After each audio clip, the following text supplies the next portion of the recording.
Why, hello. If you don't know me, I'm Eric, and I have been asked quite a bit on how I make Corey Taylor Iowa dreads. These bitches right here. I'm gonna be honest with you. As of this time of recording, I made my first dread like a couple hours ago. But I thought I'd share anyways. If you didn't see my previous video on the Corey Taylor Iowa mask that I reviewed, I mentioned how the dreads were really stiff and they bothered me quite a bit. So I thought I'd go ahead and make my own. So yeah, these are the dreads. There's actually a couple ways you can go about making them. I made them in a rather cheaper way, but there is a way that you can make them a little better.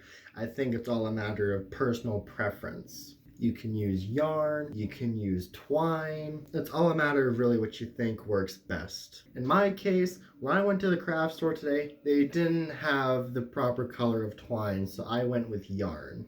A nice big ball of yarn. Anyways, away from all that, let's get into the tutorial. The things that you'll be needing to make your own dreads are actually very easy to get. You need yarn. You can use any color that you want. Mine, I use deep forest green. You also need some scissors. And then you need some form of base. I just use rope. The general idea of when you make the dreads is that you're going to have a base and you're going to wrap your material around it all the way down to the bottom. There are many things that you can use. I chose rope because that's what they had, but you can also use cord, you can use more yarn. I personally think rope is probably the best way to go just because of the weight it adds to the dread. This dread has rope as a base, and this dread has yarn as a base. Now the difference between the two, you can't really tell, but it's not until you hold them that you realize, hey, this one is a lot more heavier, real feeling. This one is very light and but the yarn works, don't get me wrong. But if you're okay with it being really light and paperweight, you can use yarn. I used 10 strands of yarn as a base. You can use more or less depending on your preference and how thick you need the dread to be. But today, I'm going to show you how I like to make them, and that is with rope. To be a little more specific about the rope, I use 3-strand rope. I thank Ron Samble for recommending this kind of rope. It works absolutely amazing. You can make them as long or as short as you want them, but for mine, I made them about 2 feet long. Now to actually make the dread, you're going to take your base and your wrap, and you're going to make a knot right at one of the ends of your base. Maybe you want to make a knot or 2 just for security. I did 3 knots, and from here on out, it's just a long, tedious process of wrapping this yarn. I personally like to keep the tail end inside, and I'll just wrap that in with it, just so nothing can come loose as easy. And you're just going to wrap and wrap and wrap. One thing I've done to make it a little easier to do, and it's not as just tedious wrapping, is I kind of like to get some tension on this string using my foot.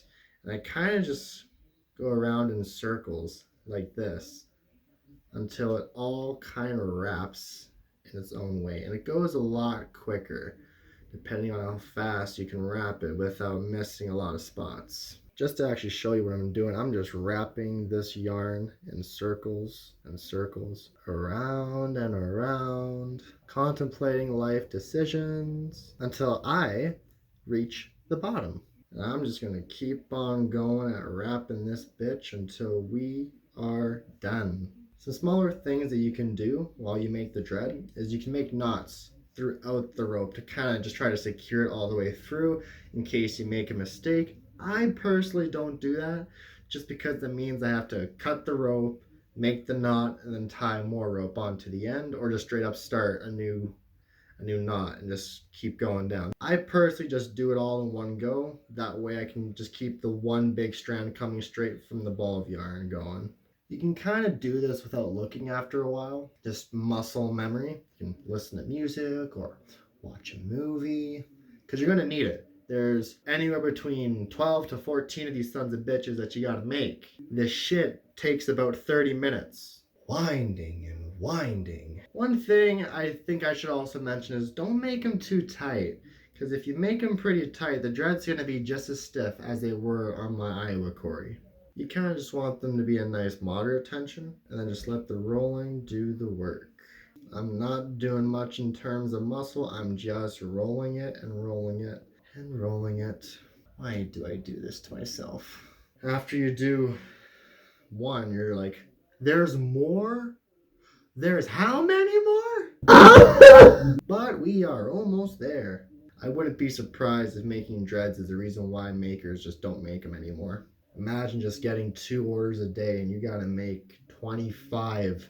Once you get closer to the end, you can kind of just go back to wrapping it around like normal now that you don't have to worry about the rope just getting caught in all of the wrap.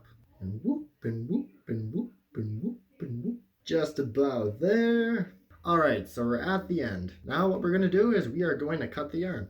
Just like that. And then you're going to make knots at this end just like you did in the beginning. 1 knot, 2 knots, slip knot. You're not funny, or just shut the fuck up. And 3. Alright, this is the dread. You can call it done here, but if you notice, it just goes straight down. On the Iowa mask, it goes up. It'll go up a bit and then it comes down. So how do we make it stand up? It's actually really simple. You're just gonna wrap it some more right here. Hooray! I'd say go about 4 inches from the base to make stiff. Gotta fucking wrap some more, like holy shit. So boom. Knot number 2. And just like you did the entire dread, you're gonna wrap this shit some more. Except this time you're a little angry and you want to make these ones a little tighter. Actually, you want to make them really, really tight. Like, use your muscles. Like, just make this shit really fucking tight.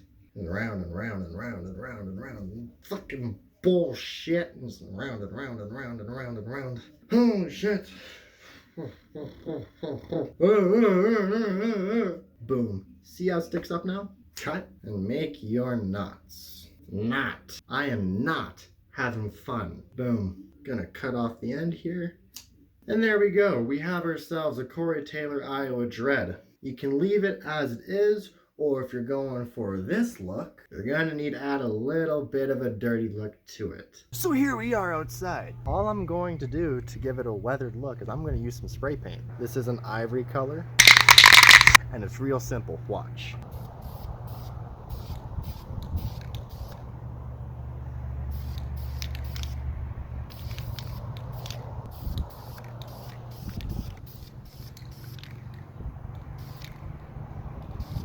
And boom. That's all there is to it. We have now successfully made a Corey Taylor Iowa dread. Now we got 3. If you're not all that confident on your knots, you can always take a little bit of cement or glue, clear stuff, and just glue the ends, and that way it doesn't come off. But that's all there is for this video today. I hope you learned something and enjoyed this video. Be sure to smash that like button, hit that subscribe thing because, well, no, it's okay. I'll catch y'all later.